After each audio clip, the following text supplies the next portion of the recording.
Bronze Bow, Chapter 3. Under the midday sun, the rock would blister one's fingers. The air over the smelting oven quivered.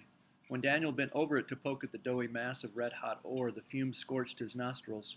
He glanced at Samson, who for a full day and a half had been kneading the bellows without ceasing.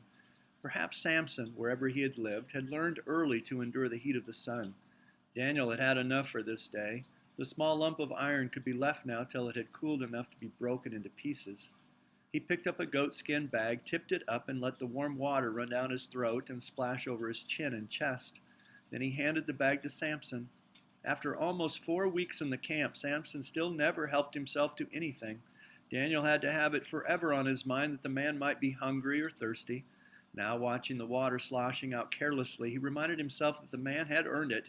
They had twice as much water in the camp now that Samson helped to haul it from the spring. Had the big man any idea that he was free? He seldom made a move without an order from Daniel. Rosh had given up in disgust. Rosh was used to seeing men jumping when he gave an order, but no matter how much he shouted or cursed at Samson, the giant stood immovable, baffled, not sure whether Samson was utterly stupid or only defiant. Rosh had shrugged the man off on Daniel. All day long the giant was at the boy's heels, and at night he slept so close that Daniel could barely stretch his legs out without kicking him. It was like being chained to a huge rock, having to drag it with him wherever he went. Daniel had to admit that his work was easier. There was never a lack of firewood, and with Samson to help with the bellows instead of the skinny 12-year-old Joktan, he could keep a steady heat in the furnace. The other men were grateful for Samson's muscles, too. They came to Daniel as though they were asking to borrow a hammer or an axe. The boulder that 5 of them were heaving and tugging, Samson could roll into place like a child's pebble. The whole eastern end of the camp had been fortified in the last 2 weeks. Even Rosh had to admit that Samson earned his keep.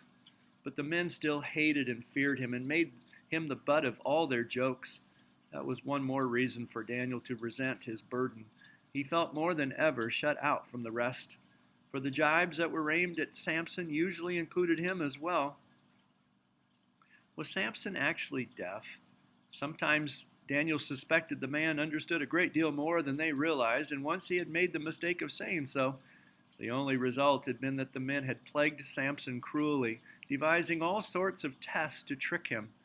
They had finally tired of trying to surprise a reaction out of Samson, but they had not convinced Daniel. Was Samson dumb? Were the sounds he occasionally made just gibberish, or were they fragments of a language that was useless to speak? Where had he come from? What thoughts went on behind that impassive face? What memories were locked inside where they could never be shared? At times Daniel hated him with a dull resentment. At other times, like now, as Samson set down the water skin, wiped a huge hand across his face, and looked at Daniel with a slow, childish grin spreading across his face, Daniel felt a grudging liking. He helped himself and Samson from the stock of raw vegetables in the cave, cabbage and cucumbers and onions, which had been pilfered from the farms in the valley, and they lay down in the dark shade of the cave to doze away the midday hours. Daniel was roused by Rosh's voice shouting his name. He came out of the cave, still half asleep, blinking in the sunlight. Ebal, the sentry, had come into camp leading a man who was tied and blindfolded, as Rosh ordered all strangers and prisoners must be. "Come out here, Daniel," Rosh barked. "This fellow claims he was looking for you. Ever seen him before?" Daniel came nearer, staring at the young, dark-bearded stranger. Unhampered by blindfold or thongs, the man stood in the center of the suspicious ring of outlaws with the easy confidence of one who had nothing to hide. "Is this Daniel?" He spoke in a deep voice. "Peace be with you, my friend. It's been a long time." Daniel came closer. "Simon?" he asked uncertainly.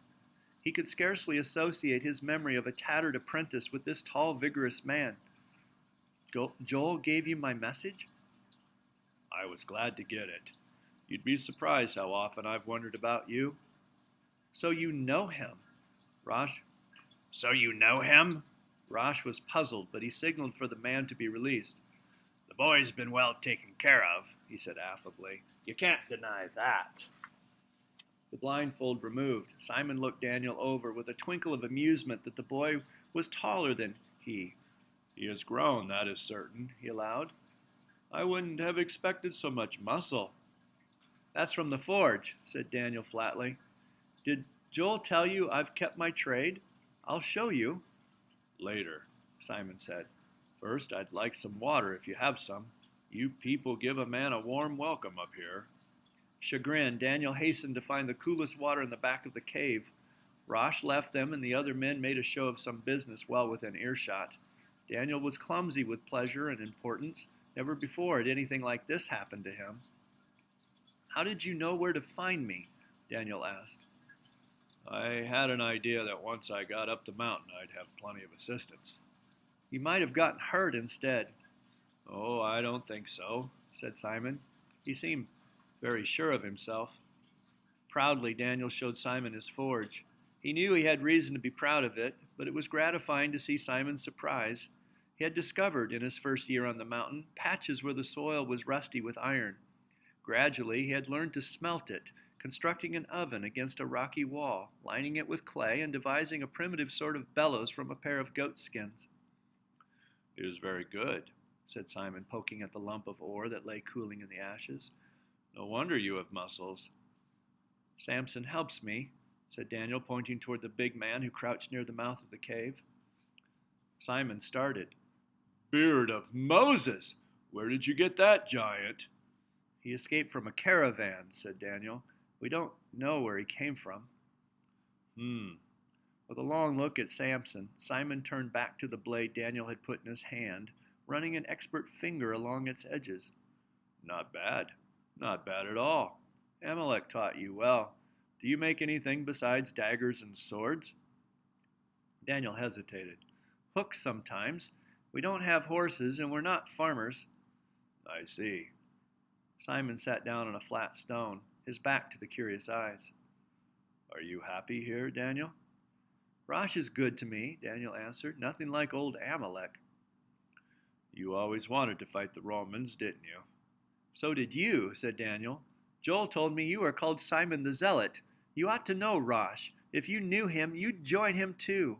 A sudden hope sprang up in Daniel. Is that why you came today? Simon shook his head. I've known about Rosh for a long time, he said.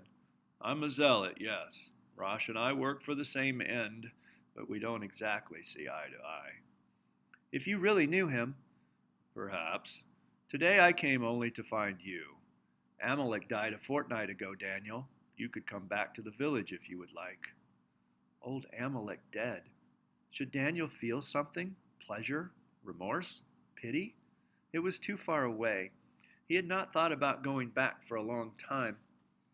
What about my bond? Daniel asked. I had 4 more years to go. There's no one to hold you to it. Amalek hadn't a relative to his name, nor a friend either, poor man. I doubt anyone would even remember. Daniel tried to imagine going back. He couldn't tell whether he would like it or not. Simon let him think for a moment. Don't you want to see your grandmother again and your sister? Daniel did not answer. He was ashamed to say that he did not want to see them, but it was true. They have worried about you just as I have, said Simon. If you go back with me, you need stay only a day or two, just to let them see you are well. It would please them. Rosh might need me. Daniel felt upset and resentful, as he had that day on the mountaintop with Joel. What was there in the village for him but the old troubles that had ceased to bother him up here? In the end, however, he let Simon persuade him, Simon and his own curiosity. Rosh grumbled, but there was an irresistible confidence about Simon that Rosh admired. The difficulty came from the one Daniel had not reckoned with at all. As he and Simon walked to the edge of the clearing, a vast shape rose from the mouth of the cave and moved after them. Looking back, Daniel found Samson at his heels. Go back, Samson, he ordered. I go alone this time. He called Joktan, and the red-haired boy jumped to an answer. See that he gets his meals, Daniel told the boy.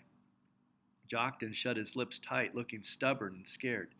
He won't hurt you, Daniel urged. Just for one day, Jock. I'll do your work for you when I get back.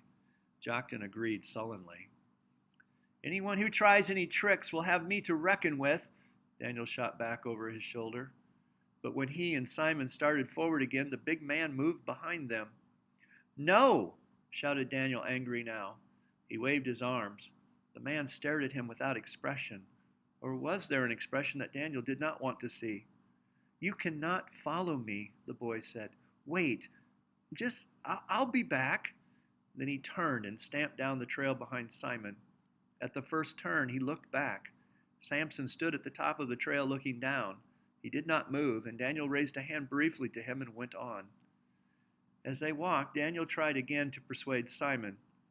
"If you're a zealot, if you work for the same end as Rosh, why won't you join him?" "When the day comes," said Simon, "when the one comes who will lead us, then we will all join together. In the meantime, as I said before, Rosh and I don't see eye to eye. For one thing, I prefer to earn my own bread and meat." The insult to Rosh was like a blow to Daniel. "Doesn't a warrior earn his keep?" he demanded hotly. "Rosh would give his life for Israel. Why should the farmers begrudge him a few scraps? They owe him far more than he takes." "Perhaps so," said Simon mildly. "I did not mean to anger you, my friend. There will be need for warriors, but just now there is always a need for a good blacksmith." Daniel subsided into scowling silence. They left the rocky trail and came out on the road through the green pasture land that sloped down to the valley. Presently they reached a ford that crossed a mountain stream, which gathered in pebbly hollow richly overgrown with fern and clusters of rosy oleander and purple iris. Simon stopped and studied the spot. "This will do, I think," he said. He began to remove his covering. Daniel watched, puzzled. "We will have to bathe here," said Simon. "When we reach the village, it will be too late." "Too late?" "It will be sundown, and the Sabbath will have begun." Daniel reddened. He could have kept track. How could he have kept track of the Sabbath? Had Simon guessed that in the cave one day was the same as another? Simon, not looking at him, was carefully folding his cloak and spreading it on a bush. To Daniel's eyes, Daniel had no need to bathe. To Daniel's eyes, Simon had no need to bathe. Daniel looked down at his own arms, streaked with soot and sweat. If Simon had said another word or even looked up, he would have abandoned the whole visit. But after a moment, he stamped into the fern, stripped off his own filthy tunic, and splashed into the pool. The feel of the water, after weeks of measuring it by drops from a goatskin bag, was sharp and pleasurable. Daniel scooped up handfuls of sand and pebbles and scraped his hands and feet. Then he got down on his knees and plunged his entire head into the stream. He came up dripping to find Simon already dressed, sitting on the bank and smiling at him. This time he managed a sheepish grin in return. They reached the village just as the thin, clear note of the ram's horn sounded for the first call of the Sabbath, signaling the workers to leave the fields. Nothing had really changed in 5 years, except that it all looked much smaller than Daniel had remembered, the streets narrower and dirtier, the dooryards shabbier and more cluttered. There were a few houses with fresh mud walls and thatch still green on the roofs. He tried to recall who lived in this house or that one. They passed the shop of Amalek, so crumbled and out of repair that no occupant had attempted to restore it to use. They passed the deserted square, and the well, where 4 weary donkeys were being hastily watered. They entered a dark, narrow street, at the end of which stood the small, remembered house, its clay walls dark and crumbling, its roof sagging. Here Simon halted. "I will leave you," he said. "You will do better to go in by yourself." Daniel looked at the house uneasily. "How do I know they are expecting you. I told them you were coming." Daniel glared at him. What right had Simon to be so sure that he would come? Simon smiled a brief encouragement and strode away. Daniel stood, resentful, overcome with panic, and as he hesitated, the door opened and a very old woman stood on the threshold. How bent she was, and so very thin. "Daniel?" Could that quivering voice belong to his grandmother? "Is that you, Daniel?" "Yes, grandmother," he stammered. "Peace be with you." As he spoke, he heard the second call of the horn across the village. "My boy, it is time you came home." Her eyes, pale and clouded, peered up into his face. Her hands clutched at him. At the door, he hesitated, in the strong habit of his childhood reaching out to him. Scarcely aware of what he was doing, he touched his finger to the mezuzah, the little niche in the doorframe that contained the sacred verses of the Shema. Then he stepped over the threshold. The room seemed to be empty. The smoking oil lamp hung from the rafters. On the mat beneath it, the supper dishes were set out, and the Sabbath lamp stood ready. He peered about him with dread. "Come, Leah," his grandmother said. "You should not be working after the second call. Come and greet your brother." Then he saw the girl, seated behind the loom in the corner, the long golden hair flowing over her shoulders. He stood tongue-tied. He had remembered a little girl. This was almost a woman, and he realized that she was quite beautiful. "Leah," his grandmother fussed again, "it is Daniel, come home after all these years." He ran his tongue over his lips. "Peace, Leah," he said. The girl raised her head from her work so that he caught a glimpse of the clear blue of her eyes. The fear in them struck like a sickness behind his ribs. "Don't mind her," the old woman said. "She will know you before long. Shame, Leah. Get some water for your brother. Where are your manners?" The girl did not move. Daniel waited, sick at heart. "Leah," he stammered, "don't you know me?" He pleaded with her. "Don't you remember how you always brought me water when I came home to visit?" She raised her head again. Slowly into the blue eyes he watched recognition come. "You really are Daniel?" Her voice was faint and tremulous. "You have been away so long." "Please bring me some water, Leah." Obediently, she moved from the loom into the earthen jar by the door and poured out water into a hollow bowl, every motion gentle and graceful. But the bowl she held out to him was shaking so that the water spilled over. He took it awkwardly and bent to wash his feet. What had he expected or hoped? It was just as it had been when he left 5 years ago. No, it was worse. His sister Leah was 15 years old, and fear still looked out of her eyes. At last the call of the horn came clearly, announcing the start of the Sabbath. His grandmother lighted a wick from the lamp and held it to the Sabbath lamp. "Speak the blessing, Daniel," she said. "It is fitting for the man to say it." He hesitated. Then the words came falteringly to his lips. "Praise be thou, O Lord our God, King of the universe, who hast sanctified us by thy commandments and commended us to kindle the Sabbath light." They sat on the hard dirt floor around the frayed mat, and once again his grandmother looked to him. Long ago, for the first months in the cave, he had repeated a blessing silently over his food. This he remembered well. "Blessed art thou, O Lord our God, who bringeth forth bread from the earth." There was certainly little to bless God for. Only a watery stew made of lentils, some coarse barley bread. In a moment he noticed that the others were not eating at all, only watching him, their eyes following each morsel from the bowl to his mouth. "Do you not eat with me?" he asked. "We have eaten already," said his grandmother. But Leah was more honest. "Grandmother said we must save some for you," she explained in her sweet childish voice. "She said you would be very hungry." His appetite left him. "You must eat with me," he insisted, pushing the bowl toward his sister. With a frightened look toward the grandmother, the girl broke off a crust of bread and dipped it into the bowl. He saw the blue veins through the delicate flesh of her hand. The wrist was fragile as a bird's claw. Where did they get their food anyway? He tried to think how to ask. "It is good bread," he said. "Do you grow the grain?" "It is a pauper's share," his grandmother answered shortly. He wished he had not asked. He hated the picture of his grandmother following after the reapers in the field, scrabbling for the sheaves they dropped, which had by law been left for paupers to gather. After the meal was cleared away, they sat in silence. His grandmother did not ask any questions. Did she really care that he had come? She seemed too weary to care about anything. Her chin had settled into the folds of her mantle, and she drifted in and out of an uneasy sleep.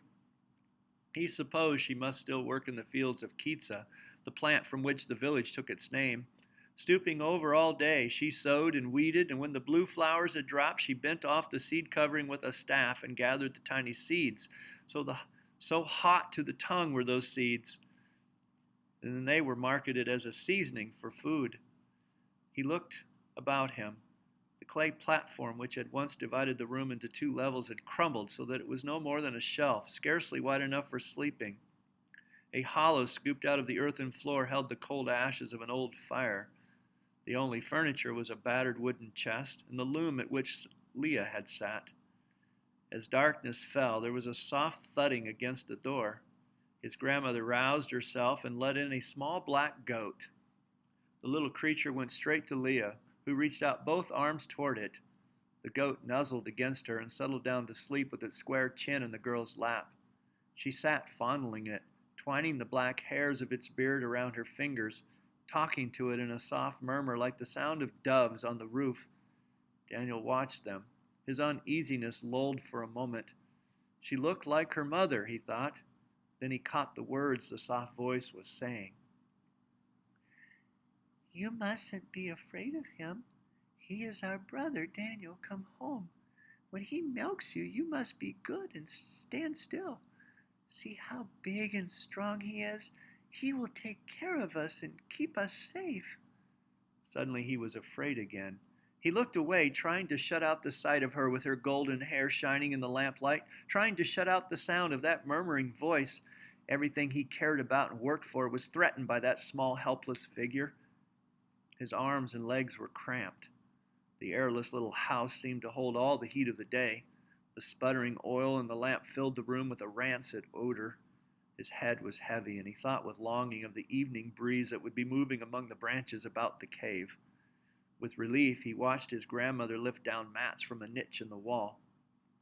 I have made ready for your old place on the roof, she said. He took the worn roll of matting, bade her good night, let himself out the door, and climbed a tottering ladder up the outside wall to the flat rooftop. It was a little cooler up here. Heat lay over the town like a smothering blanket. He sat for a time, hugging his knees and looking about him. Why did I come here, he thought. Already he yearned to be away from this place. Hunger gnawed at him. Up on the mountain, the men would still be sitting about the fire, their stomachs satisfied with stolen mutton and grape wine, joking and telling boastful stories. Later they would wrap their cloaks about them and sleep with their lungs full of clean mountain air, and the stars would come down, brilliant, close enough to touch. He wondered if Joktan had made sure that Samson had enough to eat. He wondered how long the man had waited at the top of the trail. Suddenly he flung himself on his face and he buried his head in his arms, and he could have wept for homesickness. Here ends chapter 3 of The Bronze Bow.